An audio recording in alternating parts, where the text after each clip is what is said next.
that's why I wanted to bring him on the show, because he's the one who tells me about everything first. Ethereum was, I think, $100. No, maybe $40, I think, when he told me. $40. Like underground, very underground.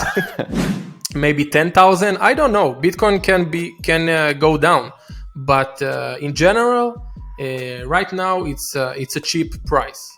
I decided to sell everything like in one day.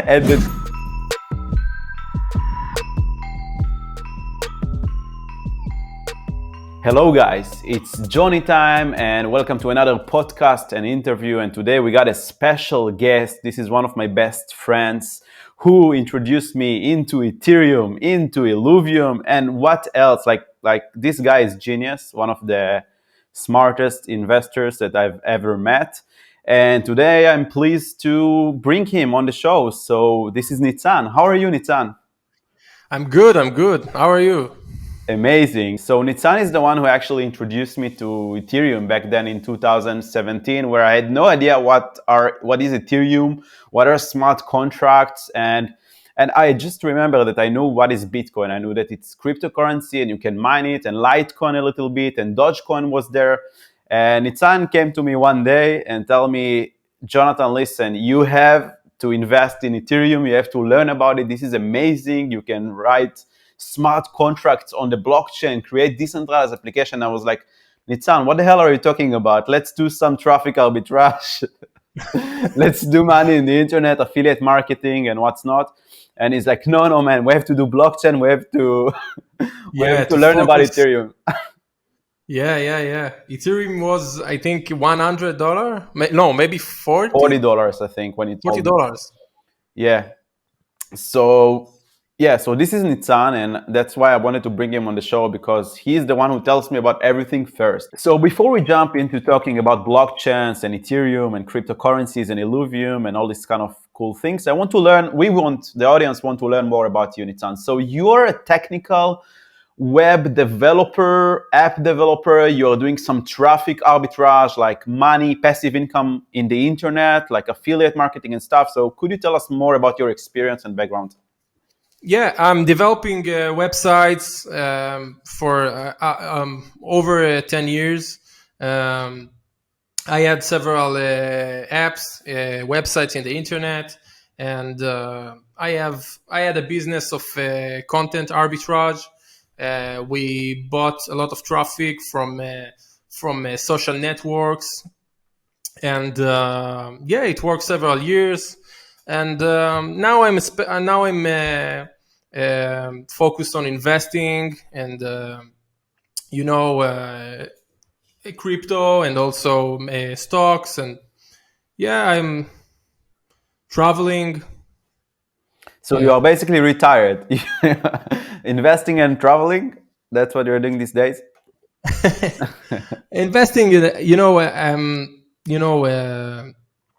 we bought Bitcoin in very, very early, and also we bought Ethereum in 2013 and 2014. And but also sometimes I work on arbitrage and like internet businesses. Kind of content websites, and but especially I'm looking for I'm very updated in the crypto industry and looking for new projects, investing, buying like new projects. Now especially like mostly looking for new opportunities. That's amazing. So you're investing in crypto and stocks. That's super cool. And you said something about traffic arbitrage. So both you and I knows what traffic arbitrage because we used to do it together. But I don't think our listeners quite understand what it is. They probably think we're talking about crypto or like trading arbitrage, but actually traffic arbitrage is something else. So do you mind explaining like in 2 minutes what traffic arbitrage means and how you can make like passive income in the internet by doing traffic arbitrage? Yeah, sure. Traffic arbitrage. It's working for I don't know how many years. It's similar to affiliate. It's similar to affiliate, but it's mostly on. It's like doing arbitrage between ads company. For example, if you have a website, so you can monetize the website with several. You have many options. You can monetize it with Google Ads or with Tabula or Outbrain or many ad companies, and also you can buy traffic for your websites with in social networks like Facebook or TikTok. So it's very interesting industry, and the arbitrage is in general you buy traffic from some companies and you sell traffic for some companies, and you just make profit from the gap between the companies. That's cool. Uh, That's amazing. yeah. So you have basically a website, and then you buy traffic from one source with, let's say, $1 per 100 impressions, and then you sell these 100 impressions to other ad companies. Let's say for $2 per 100 impression, then you make 100% revenue, which is called ROI, return on investment, and this like 100% is your profit, right? Yes, exactly. Cool. So So this is yeah. Sorry. yeah, you have many options to do it, many ways to do this arbitrage. You can do this. The I think the most popular way to do it is with the content websites, and now there are many. Yeah, like when you put technology into this, you can improve it and make it more more efficient. Yeah, cool. So you were the first one who told me about Ethereum the first time. Actually, before I met you, I heard about Bitcoin and Litecoin back then in 2014 from another friend. But you were the first one who told me, man, Ethereum is the next thing. You have to learn about Ethereum. You have to learn about smart contracts, decentralized applications, and buy ETH. It was back then when Ethereum was $40. It was around 2017, and then several months later, it raised all the way up to $400, and we saw the ICOs, the crazy times back then together. We've been Yeah, through it it was together. crazy. It was insane. And yeah, so first I want to ask you, who was the first one who brought you into crypto? What is your experience? Like, how did you find out about crypto, about blockchains?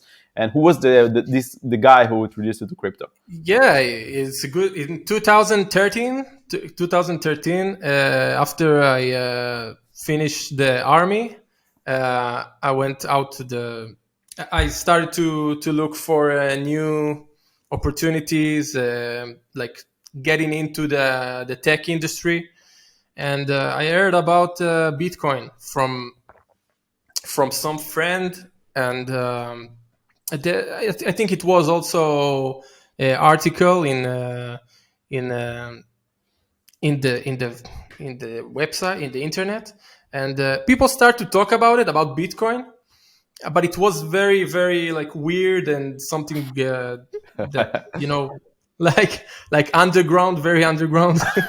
Underground scene. And what did you think about it back then? Like that these people are crazy, or like? I thought it's very interesting. I started to read about it in the internet. I started to search and read, and Bitcoin was around $100, and I thought that it's crazy. In the first time when I read about it, I thought it's a genius, and I started to buy. I just try to find ways to buy it, and it was not so easy. But I just bought bitcoins from people, and yeah, it was crazy. It was, and I started to go to meetings To meetups, yeah. of meetups of the Bitcoin community, and it was very interesting. So back then there wasn't like centralized exchanges or like companies that you could like send them dollars like bank account and get Bitcoin. So you had to actually go to meetups and meet people face to face to buy from them Bitcoin, right? Oh, mine it. Yeah, Mine it. yeah. It was very, and also for the meetups, it was like only 10 people. 10 crazy people who buy magical internet money. Yeah, yeah. It was very weird and like a weird community and very not unusual. Yeah. Okay. So were you involved in this community in such ways, or you just? What can you tell us about like some kind of event where you went? What did they talk about? Were you involved in something? It was in the 2013, 2013, and it was the beginning of the Bitcoin community in Israel, especially in Tel Aviv. Um, and there were meetups and also hackathons, and people started to talk about decentralized world and decentralized apps, and started to talk about all it was Ethereum. It was before Ethereum, so it's Ethereum. The people started to talk about those ideas. It was very interesting, and we started to talk about it, and on smart contracts was very interesting idea back then, and but yeah, it was very early, and the people were very very interesting people. All the people were or they were programmers or from the tech industry, and people very believed in the idea and the vision of a decentralized world, and it was crazy. Amazing story. So this was before Ethereum, before there were actually smart contracts. And actually you told me that you invested in some project that's called MasterCoin that was like before Ethereum. It was like the first like smart contracts that didn't work out or something. Yeah. It was before. It's called MasterCoin, and I just heard about it from people, and it was very very interesting. It's they started to talk about this smart contracts, and I think they tried to do something similar to Ethereum, and I bought several coins, master coins, and it's a bit funny name because today there is one of the most popular games for mobile which called Coin Master, but this is MasterCoin. It just yeah, it's funny. Yeah. So I invested in it, and I think it wasn't. I don't remember what happened with the project, but after several years, Ethereum went out and was launched, and it was very successful. And so Ethereum took the dominance. Yeah.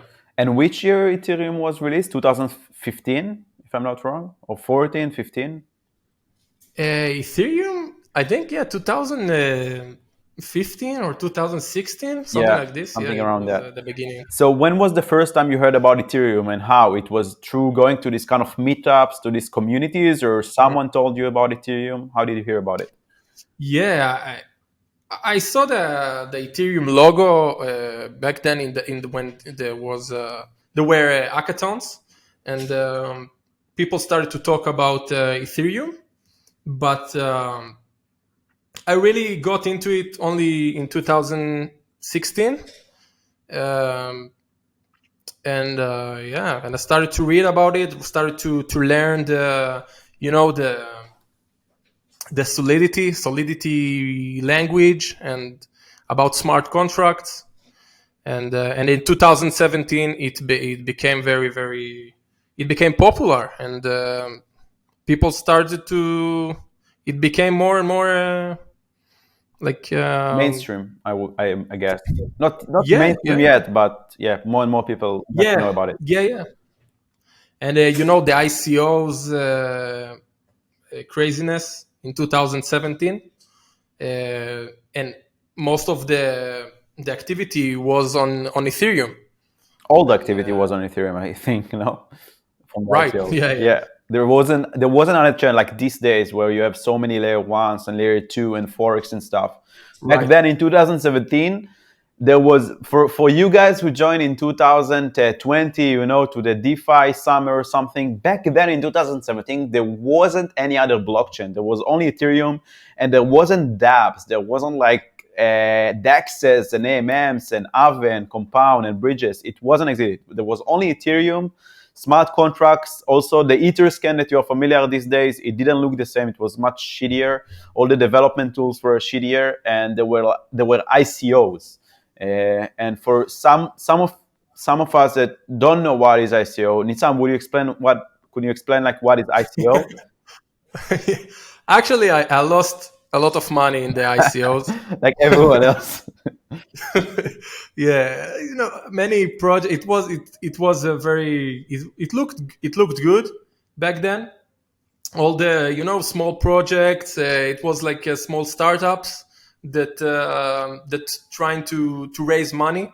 So it started very like the idea was good, and people and the IC. So in order to raise money, they did ICOs, and this was the way that to raise money for their projects. But it started to be very, very like I don't know, you know, people, people just lost a lot of money. I think in this in general, Yeah. and it became a bubble. It started to be a bubble, kind of bubble in 2017, and all the crypto market uh, was crazy back then. Yeah, so ICO stands for initial coin offering, which means that back then there were smart contracts because Ethereum was live, there was mainnet, there was Solidity very very early, maybe zero point 0.4, but people made smart contract that basically receives ETH as an investment and then later on sends the tokens to you. But it was only based on promises because there were no tokens yet. I'm not even sure there was like ERC20 Open Zeppelin standard. It was very very early, and everyone created their own like contract where people just send ETH and they invest, and then later on they will get a token. And some of the contracts were open, some of them were not. It was like Wild West, but if you think about it, it's a cool way to raise money. It's like IPO, initial product offering or whatever, shares offering, initial coin offering. So it's like decentralized. You can create a smart contract, but the problem is that people took it to the wrong place. Instead of actually raising money for real projects that bring value to the ecosystem, to the decentralized world, they just made like fake projects with like good looking web landing pages and smart contracts that just get ETH and doesn't give anything back. There wasn't even a token, or maybe the token, all the promises that they made in the website, they're worth like nothing. This was the ICO era, which also leads to the Ethereum price go up, because in order to invest in those ICOs, you have to buy ETH, right? Because you need to invest with ETH. So which brings like buying pressure to the ETH price.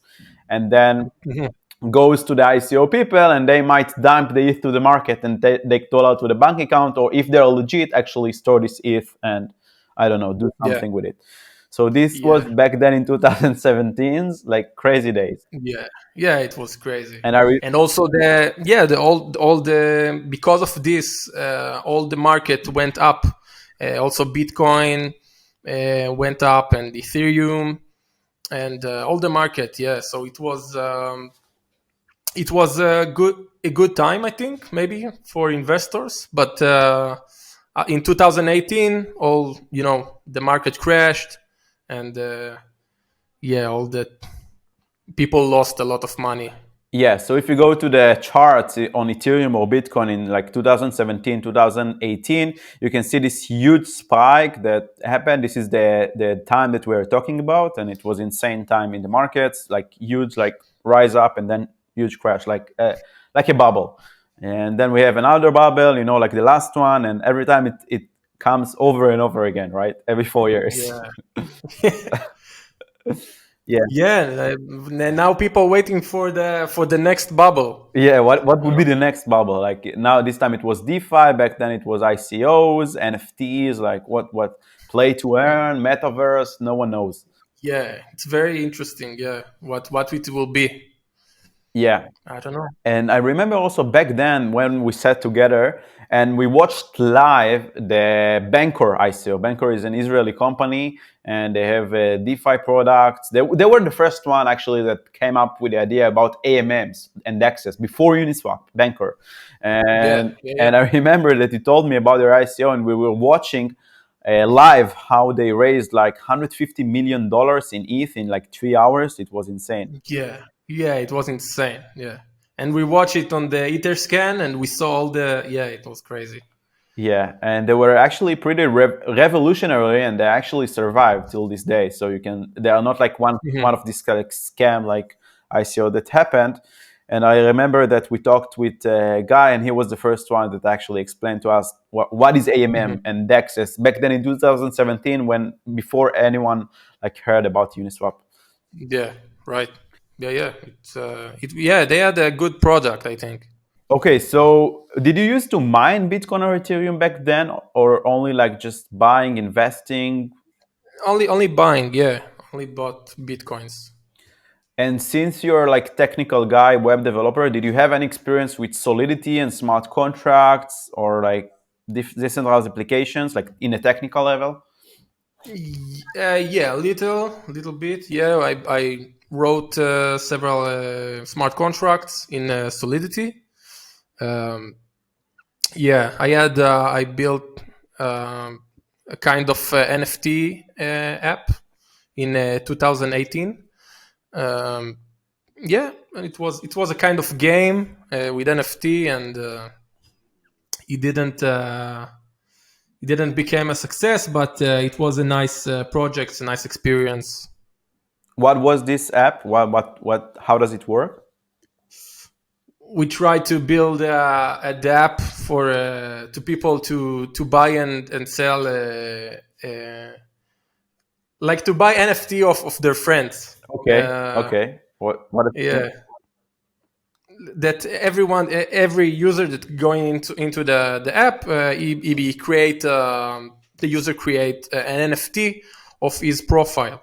He connect with Facebook or with his Twitter, and then he create an NFT, and then people can, and there is a marketplace for profiles, or for it's a kind of game, it should be funny that people can buy and sell other people, and this was the idea. Yeah, Yeah, so I can buy your profile and you can buy mine, and we can buy like anyone who joins the platform, basically. You don't need any yeah. permission to buy profiles. No, just like you can own other NFT of other people. Okay, cool. Yeah, but it was 2018, and the market was very very down, and people didn't want to. Back then, it was not a good time to launch a app. Yeah, yeah, definitely. Okay, so actually, you guys, if you watch this channel for a while, you know that I talk with you about Illuvium, about the game, about staking ILV tokens. Back then, I think it was around October when Illuvium was $400, $500, and then it went all the way up to 1.8K USD. It's around like 3-4x. And now, of course, all the market is done, including altcoins. And now it's like for $40 for ILV token. And fun fact, Nitzan was the first guy who actually told me about Illuvium. We talked once in the phone, and he told me, listen, Johnny, there is this crazy play to earn game. They're launching something insane. I just bought this ILV token. You have to check it out. And he was, again, like, he's not only the first one who told me about Ethereum, but about the Illuvium, and it was a good investment because I bought it for like $450, then it went to 1.8K. I took some profit back then. So yeah, so Nitzan was the one who told me about Illuvium. And first question, how did you hear about the Illuvium? And how do you find these projects? Yeah. First of all, I want to say that it's very important to sell. If also it's important to buy in a good time and also to sell in a good time, because also like Illuvium, people made a lot of money, but also people lost money because of the. I didn't lose Yeah. because I still hold the tokens. I really hold it for long term and I stake them. But I might be stupid, or I do believe in the team. I do believe in the game. I think they created an amazing game, amazing team, crazy graphics. So I want to be invested into this company. And if I can stake my tokens and show my I don't know, like how I believe in the project and get even more tokens, yeah, I gather that there is inflation and the market is down and everyone is getting rid of the tokens and the evaluations are high, but I don't care because I look at this company for in the longer term, like 3-4 years, and I do believe that it's going to compete with World of Warcraft, with I don't know, Fortnite, with the biggest games, and play to earn might be big. So it's like a gamble that I'm taking here. Yeah, sorry, continue. Yeah. I agree. I think I saw their last leaks, their last videos, they're up in YouTube, and it looks crazy. It looks crazy. Illuvium, wow, really. I'm really waiting for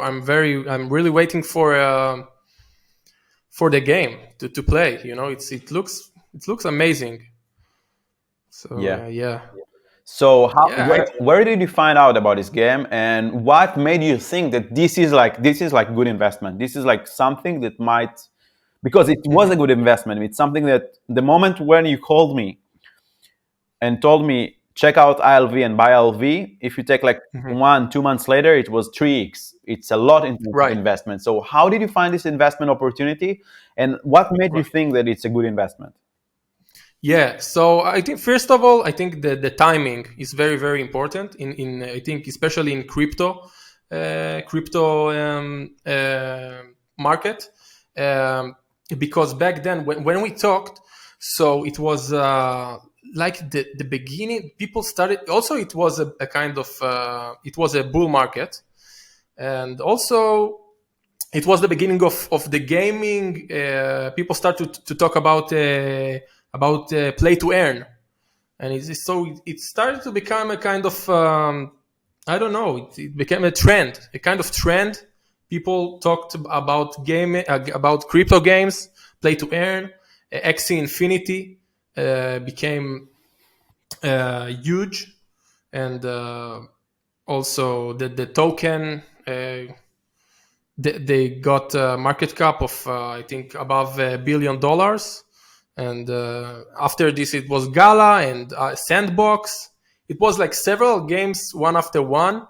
And then we saw the Illuvium, and we understood that it's going to make profit. It's going to, the token will going up.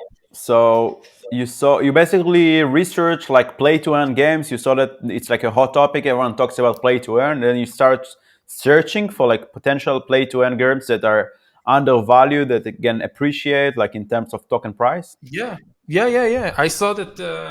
It was like a kind of trend of I think it was several months, maybe 2 or 3, 4 months, that play to earn was the biggest thing. And I started to search for a crypto, and also people talked about metaverse, and it was a big trend. And every project that talked about metaverse, blew up. And so we looked for a metaverse project, and the Illuvium was one of them. And Awesome. Yeah, it definitely was one of them, and we were in a good timing. And it was back then, and now also I think, I don't know what will happen now with the market. The market is not the market right now is not in the best in the best time, but Illuvium look very, very good project, I think. Yeah, so now Illuvium token price is $40 in a market cap of $68 million. When you told me about it, it was around $500. The market cap was 304 million, like I guess 10 times more than now, almost 10 times. And in the top, it was $1,800, market cap of 1 billion. Yeah, 1.1 billion. So now you can buy Illuvium for $68 million if you would buy it like 1 year ago, exactly 1 year ago, November, December, it was like more than 10 times more. So it's still a good project, still a good opportunity. And Nitzan and I are accumulating, right? Not financial advice, guys, not financial advice. Not, Just no. this is we just like this project. And yeah, so you're an investor and you have a lot of experience in investing since Bitcoin, Ethereum. You are a crypto investor. So could you please explain to the audience what is your approach when it comes to investment? First of all, how do you find new investment opportunities? Yeah. So actually, in the beginning, it was a time. There was a time that I lost a lot of money in crypto. Okay. That I lost almost all of my money. And it was a very, very good lesson for me, because I learned a lot, and like also now for example, I see the FTX scandal, and people lost a lot of money in FTX. So it's a lesson for people not to put their money inside a centralized exchange. The right way to all the crypto is inside a wallet, and with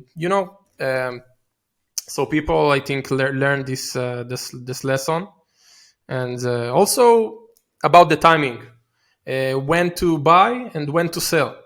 So for example, right now we are in a very bear market. And crypto is very, very cheap right now. And right now for myself, I'm just buying crypto right now. And yeah, so who would think like 1 year ago, if I would tell you that you could buy Bitcoin for 16K or Ethereum for 1K, you would definitely do that. You would like wish that the Bitcoin and Ethereum would go back to these prices, and now we are there, and now we have these kind of prices. And the funny thing is that most people, when they see these kind of prices, they are scared. They are like, no, it's unstable, it's volatile. But when everyone talks about it, when everyone is like, celebrities are like buying apes, and everyone talks about it, Nike, Adidas, and it's in the mainstream, and all the singers are singing about it, then that's when people want to come. But once the media is saying like Bitcoin is crashing, everyone is saying like crypto is dead, crypto is Ponzi scheme, FTX, prices are in discount and in sale, and people are scared. That's why most investors, in my opinion, are not gonna make it, and people are gonna say like investments is like, it's like it doesn't work. I just need to go back to work and do something else. But that's not true. You actually need to do the opposite of, in my opinion, again, not a financial advice, but don't go after the horde. Go try to find opportunities before everyone talks about it, before it goes to mainstream. When everyone says that Bitcoin is dead, do some research. Check, is Bitcoin dead? Is Ethereum dead? No, there is still TVL, there is still transactions being made. A lot of projects are developing amazing products. VCs are still investing in startup companies, and decentralization in finance is still an important thing that we need in the world, and it's going to happen in the world. So you just combine, do +1 + 1, and there you got an opportunity to make like life-changing money and maybe retire early. So yeah, that's the times where you accumulate. What's your strategy? If it's dollar cost average, if it's like buying everything, I don't care. But just try to do the opposite of the emotion and of the mainstream, in my opinion. That's how I operate. Right.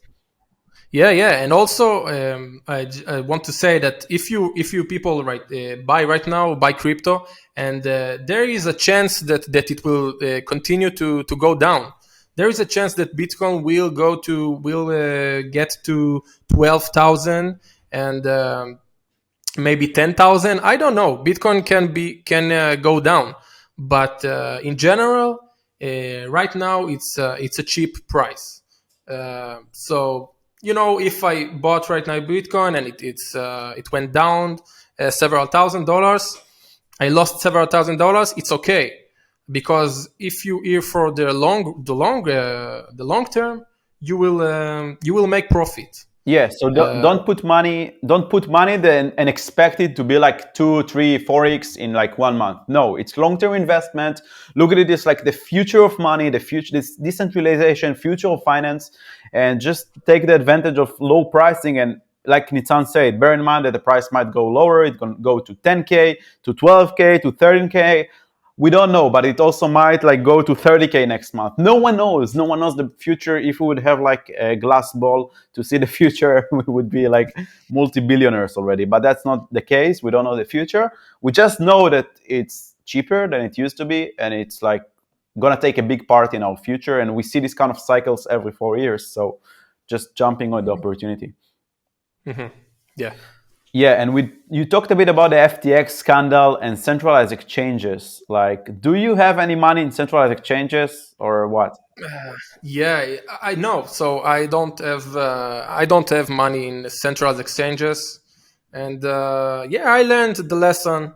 I lost a lot of money in BTCE, if you remember. Definitely, yeah, me too. Yeah, so BTCE that then became WEX, and it was horrible. Yeah, and it happened over and over again. It happens over and over again. Every several years, there is a big exchange that is going that is shutting down, and people losing a lot of money. And I think it will continue to happen. But people don't learn. It's sad. It's very sad. Yeah, so it's crazy because there was Mount Gox, empty Gox, there was Quadrigas, the Canadian exchange, there was BTCE, and that then rebranded to WEX. There is now FTX. There was Gemini. I'm not sure, but Block Finance. I don't even follow. I don't know because I don't use these kind of centralized exchanges. I do. I think if people want to do a trade, it's okay. Like you deposit you put the money inside the exchange. You doing the trade and then withdraw. Then you just go take the money out and from the exchange, and it's okay. But when people like holding their money inside the exchanges, I think it's a bad. I think it's not very smart to do. Yeah, it's not very smart to store money in exchanges, especially if it's a big amount of money, because you don't know which will be the next exchange that will become insolvent. But if you want to do several trades, it's okay. If it, as a fiat ramp, like people who want to get into crypto, a lot of these exchanges, they accept like bank wires or like credit cards, so you can buy crypto and then withdraw it to your wallet.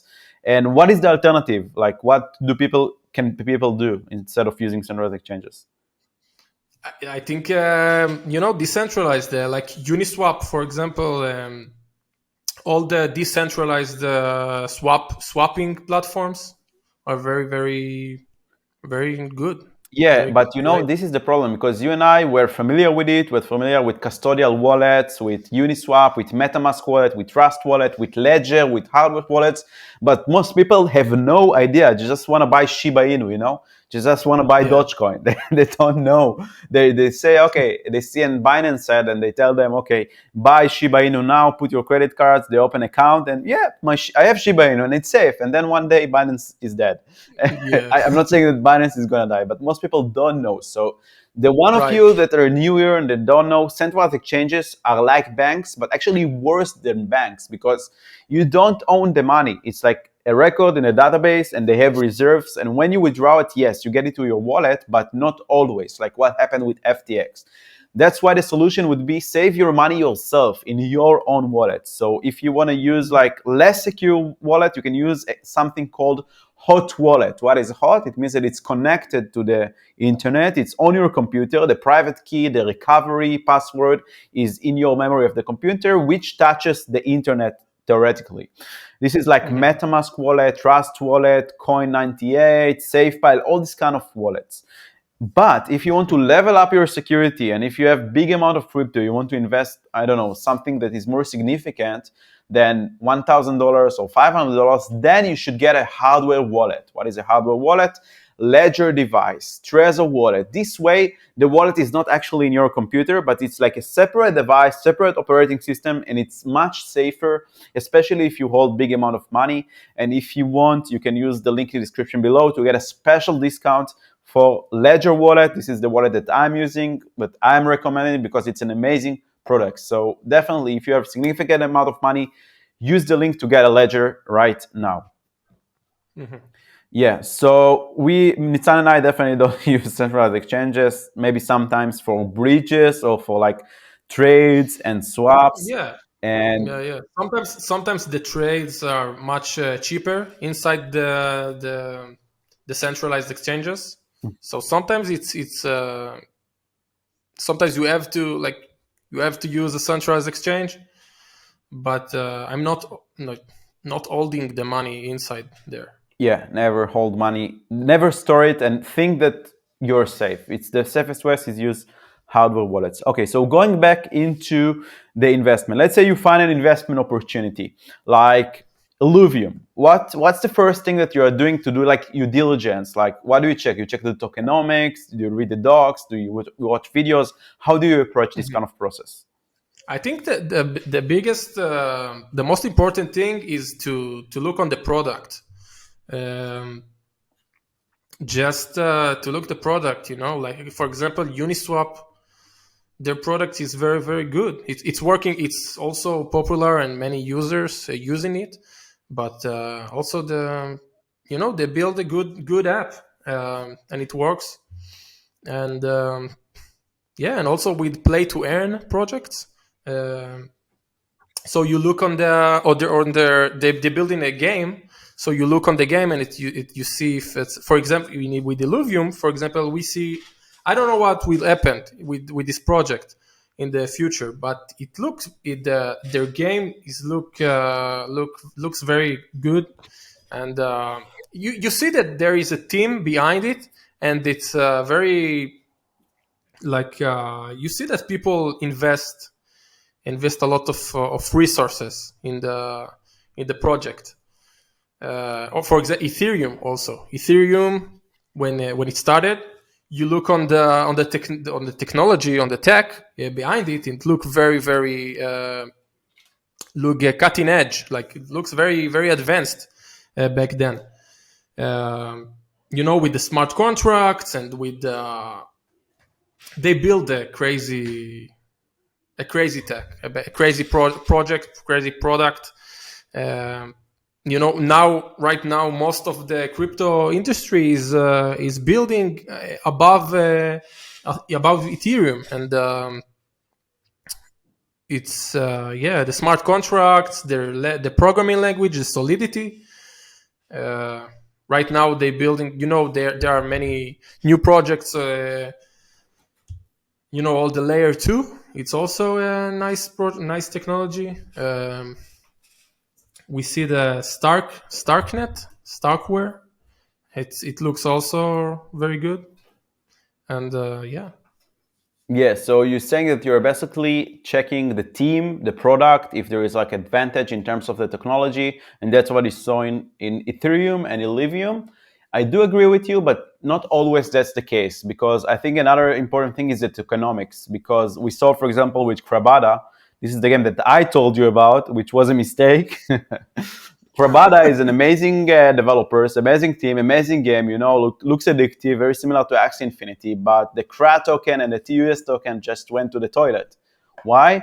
Because the tokenomics are not good enough, because the TUS is TAS or TUS is inflationary, there is not enough utility for CRA, even though they launched the subnet on Avalanche, it wasn't enough. And I was very excited about Krabada. I bought like crabs, I bought TUS, CRA tokens, and all my investment went to toilet basically, even though the product was good. So how would you kind of get away from this kind of investment? Because you said that you also lost a lot of money, right? So how do you when does the alert come of that this project might not work out? Like, can you tell us about that?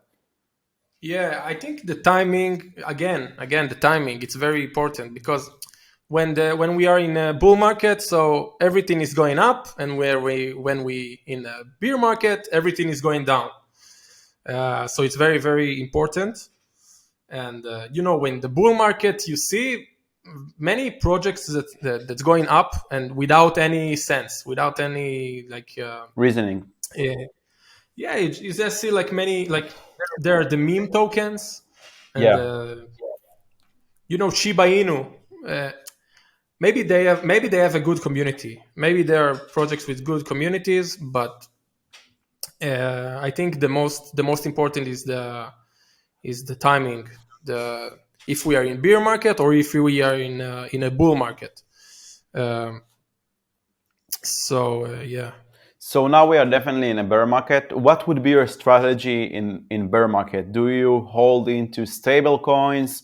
Do you look for opportunities? Do you invest in blue chips or altcoins? What would be your strategy now during this bear market?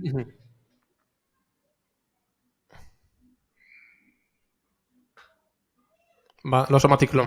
Okay, so we're definitely now in a bear market, not a bull market. And I'm interested, what is your strategy right now during this bear market? Are you mainly in stable coins? Are you finding opportunities of altcoins, of small projects that might have a big potential? Do you buy blue chips like Bitcoin, Ethereum, Avalanche, Avax, Matic? What are you doing right now? Yeah. So right now I'm mostly buying crypto. I'm buying bitcoins, and I'm buying Ethereum. Yeah, I think Bitcoin and Ethereum will do a great profits. I think it will be huge in the future. Yeah, I focus on Bitcoin and Ethereum right now. So you're mainly buying Bitcoin and Ethereum. What about altcoins, low caps, mid caps? Why don't you invest in them? Yeah, it's a good question. I think it's very scary right now to buying altcoins because we're in a bear market, and you can't know what will happen. I bought a little Uniswap tokens because I really like the project, and I also bought Illuvium because also I really like what they're doing, and I don't know, and yeah, that's it right now. Okay, so let's talk about taking profits. You said definitely that you are buying now Bitcoin and Ethereum and Uniswap and Illuvium, which means that you did take profits, right? You had stable coins before. So first of all, how do you know when to take profits? When did you take profits, and how do you approach to taking profits in general? Yeah. So this is in 2000 about 1 year ago. It was a really bull market, and in 2021 it became too crazy.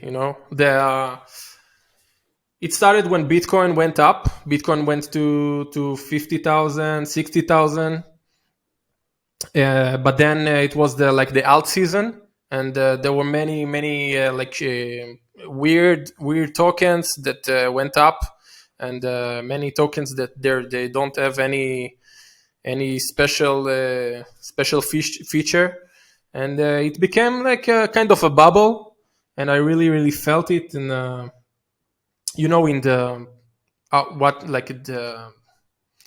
I don't know, like people started to invest in shit coins, and it became very crazy. And so I decided when Bitcoin was around $60,000, I decided to sell everything like in one day. At the top, you just sell the top, 60,000. It was 67 or 69, but just damn, you sold like 6. Yeah. It was great. Like I saw Dogecoin went to, I think, market cap of 100 billion Dogecoin. I don't know, and like people it was crazy, and like I thought, like I asked myself, like why Dogecoin should be Dogecoin in $100 billion. I thought it and Shiba Inu, it became too crazy. I said like, okay, I decided to sell everything and put everything in stable coins. So I put everything in stable coins and just waited. I waited for until Opportunities, now. opportunities. Yeah, And I just waited. It's like it was very clear that it's too much. that's genius, man. I remember also that we talked and you told me I sold everything. I sold everything. I'm told you, Nitzan, no, everything. You didn't even leave one BTC or one ETH. You told me no, everything. But what if it goes to 100K, to 200K? You sold no. That's it. When Dogecoin is in top 10 or whatever, or Shiba Inu goes like, I don't know, 1000% in 1 week, I'm out. Yeah, and also I was in profit. I did a really good profit. So I said to myself, just like not be greedy. You made profit, you made a nice money, so just go out and like try not to be greedy. So guys, learn from the seniors. Learn from the old folks. So first advice would be like, don't be greedy. Okay, if your investment goes like 5x, 6x, it's okay to take some profits. So later on, when there are more opportunities in the market, you can use this kind of profits to buy more in. Second, when you see meme coins and shit coins going like 1000% up, or Dogecoin you suddenly see on the top 20 or top 10, it's also a sign that we got to some kind of euphoria and a lot of stupid money gets into the market that doesn't understand the technology, the background about Bitcoin, Ethereum, smart contract, EVM, and all these kind of things, DeFi, DEX. It's just like a lot of like, it's too much, it's too bubbly. And we can actually see these kind of cycles every 4 years. Back then it was in 2017 and 18 in the ICOs, and now it was with it started with DeFi, and then it went to NFTs and play to earn and metaverse and meme coins. Yeah. Yeah, and I think also it helps because you saw what happened in 2017 and 2018. You knew how this market, the same that it goes up, it can also go down in the same like speed. Right. And so you Yeah. got like traumatized on your own Yeah. Yeah. flesh. Actually, in 2017, I also did. I did a good profit, but I didn't sell.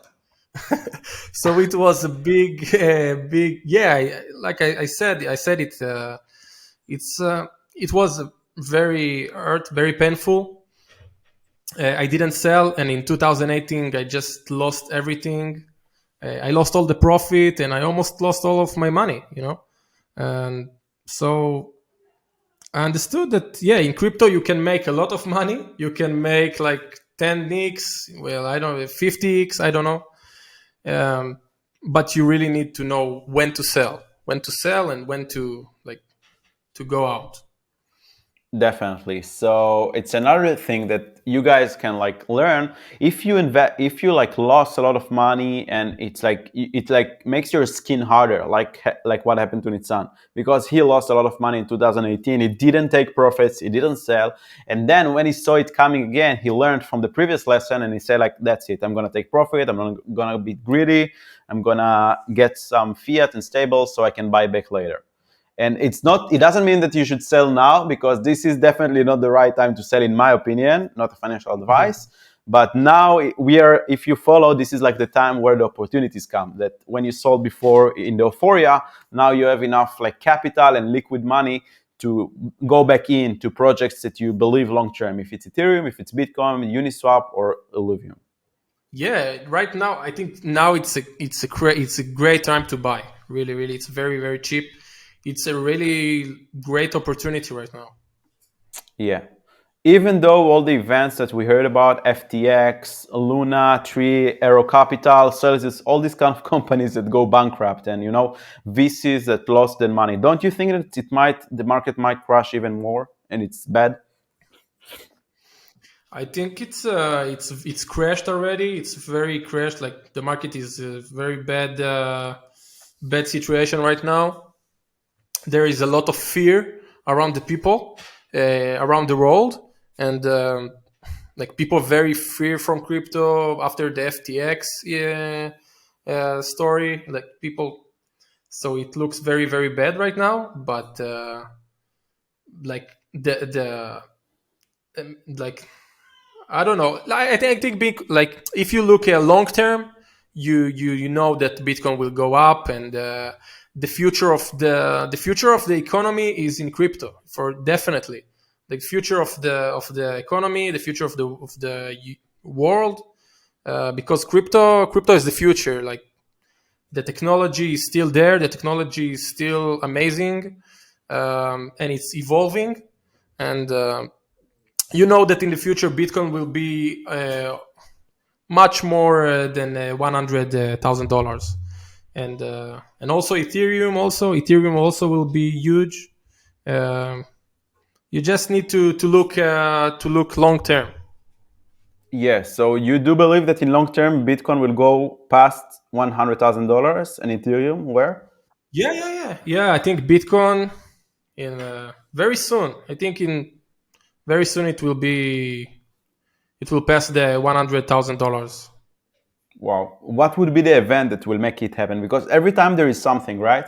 There used to be the ICO, and now it was like DeFi summer and metaverse. What will be the next thing that, like, will bring the tailwind back to crypto?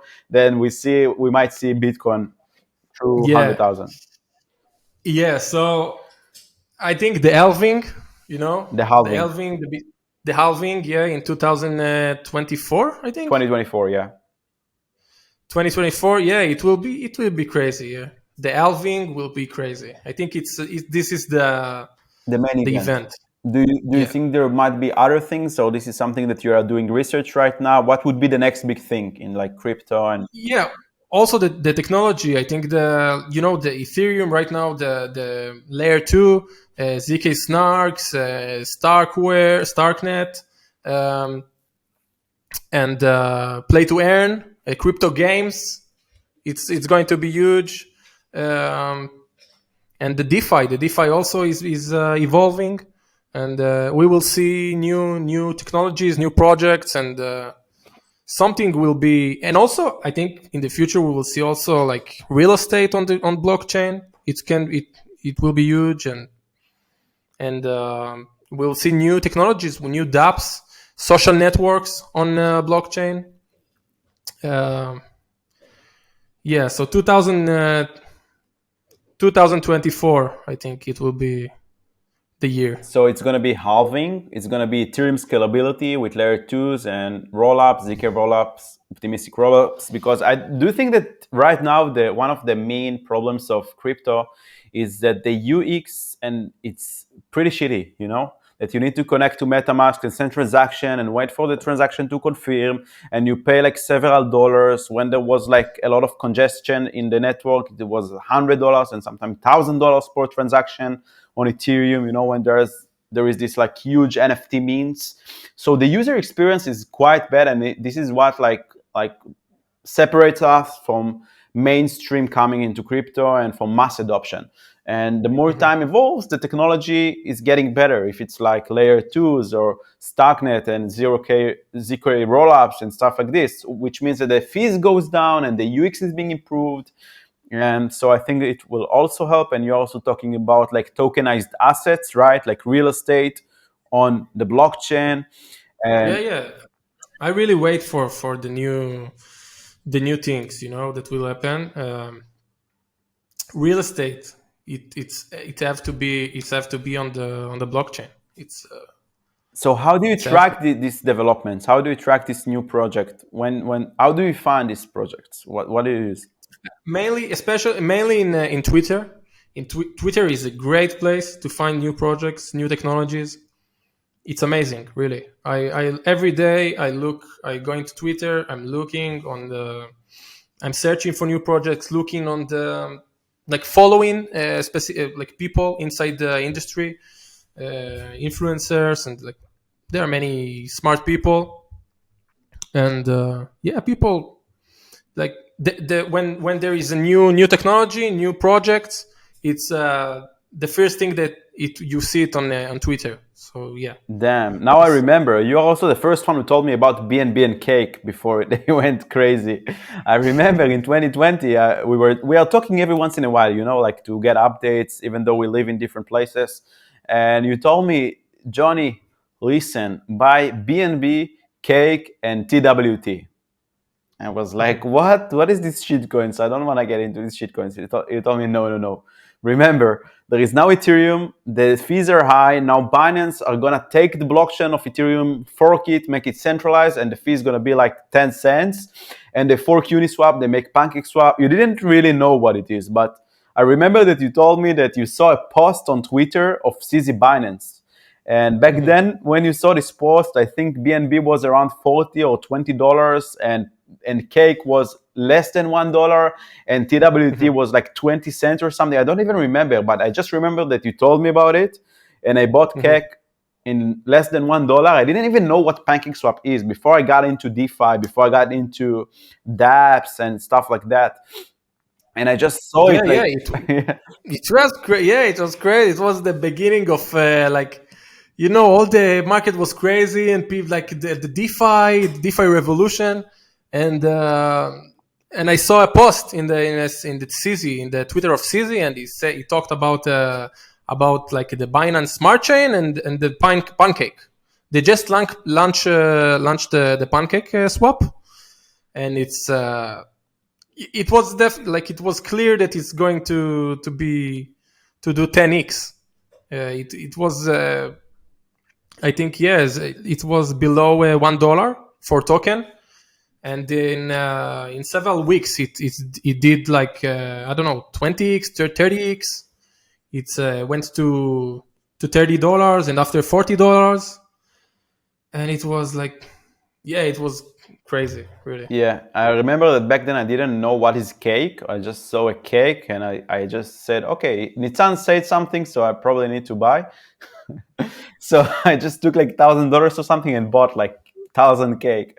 And then I checked the app, I had like in Trust Wallet in my phone because it was like quick like trading. And I'm like going and refreshing, and I like see that my $1,000 became to $2,000. I'm like, what? I see like 50% up one day or like 60% up. And then, okay, so I'm taking profit. I'm selling 50%. That's also one of my strategies. When I see like my investment goes 2x, I take the investment back. I sell 50%. And then I see it goes up again. Okay, I sell more until I have like less Cake tokens that's worth more. And then I think it got to $16 and then went back. And when it went back, I learned actually what is PancakeSwap with another friend. Hopefully will come up on the channel as well. They told me about Cake, about PancakeSwap, that you can provide liquidity and stake your LP tokens and do yield farming. And then I understood the first time, so this is the Cake token that I bought back then. And then I bought again. And yeah. They just took all the DeFi and put it create a new. Did it on a different blockchain, but it was owned but it was created by Binance team. So they did it really really good. Yeah. So which accounts do you follow on Twitter? So you follow CZ Binance? Yeah. I following CZ. I following many people in the crypto community.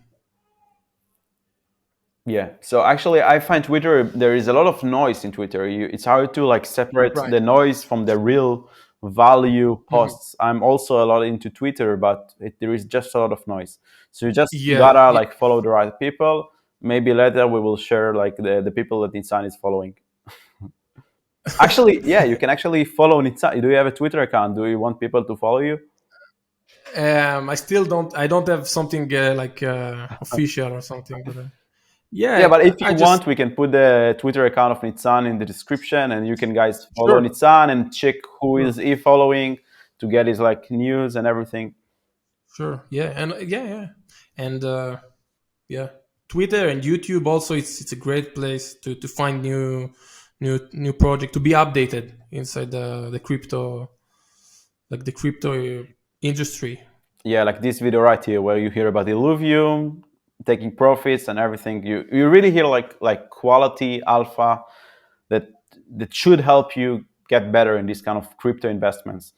And that's awesome, and it's for free. So definitely YouTube, Twitter, to get this kind of insights. What do you think about the future of Web3? How do you see it like in 2 or 3 years? Like you talked about real estate over blockchain. What else do you think that we're gonna see? I think it will be. We'll see new projects, new technologies. The halving, uh, and I'm really waiting for like the killer apps of that will be the we'll see uh, decentralized applications and decentralized social networks. Very very interesting. Uh, uh, like social finance and uh,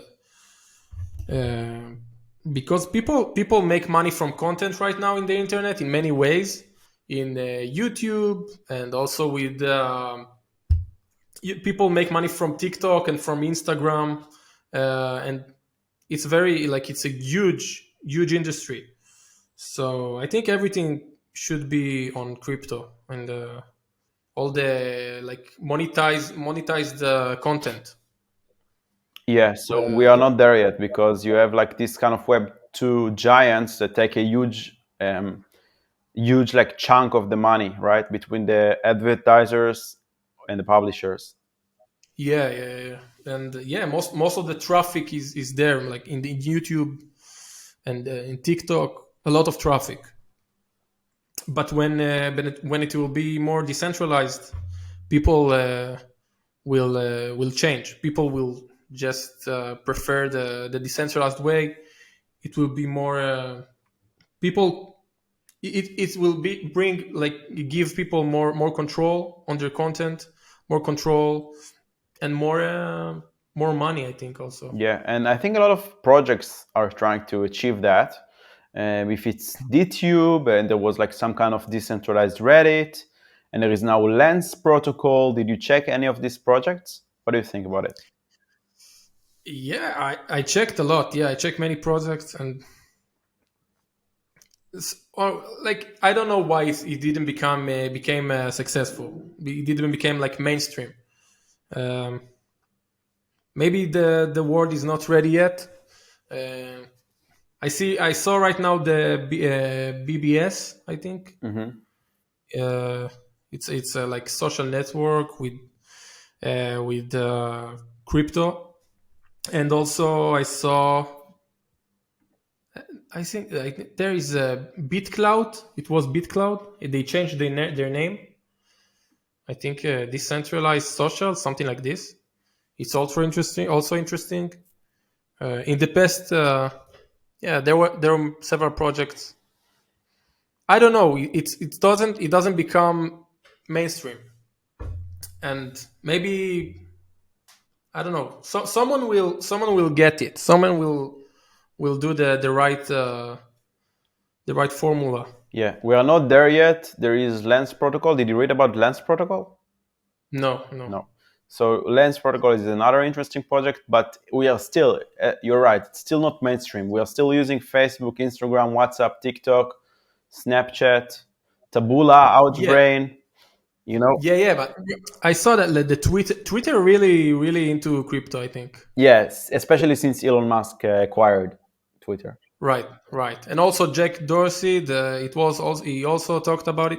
I think Twitter will do something in the future with the crypto. Definitely, for sure. So it's either like launching their own token, or maybe Elon will take a Doge and put it like as the Twitter token. Who knows?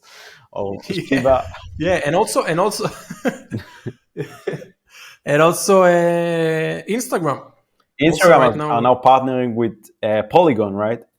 right? Yeah, and all the tokens they're going to put NFTs inside the Instagram. It's interesting. So I think the interesting question would be if the future is going to be these Web 2 companies that transit into Web 3 and become more decentralized, or we will see like new companies that are coming and replacing them. What would you say? What will happen? I think both, um, but I'm guessing that we will see new companies, new products that will be like a combination between content and crypto and finance. Uh, I think this is more.